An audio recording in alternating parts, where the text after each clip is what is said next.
બધું શું કરે? કઈ નહીં, આપણા જે કેળા પડ્યા છે તો આપણે કેળાની વેફર બનાવી દઈએ. તમે ખાશો?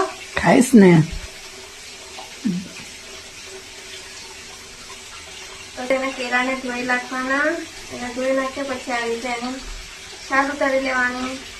એક બાજુ ગરમ કરવા માટે તેલ મૂકી દેવાનું. તો આ રીતે છે ને છોણા ના રહી જાય એ રીતે આખું કાઢી નાખવાનું.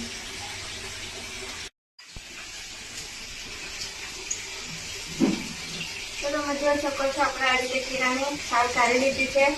ત્યાર પછી આપણે એના આ રીતે ચાલુ ગેસ રાખી અને આ રીતે આપણે ગેસ ચાલુ કરી દેવાનું છે.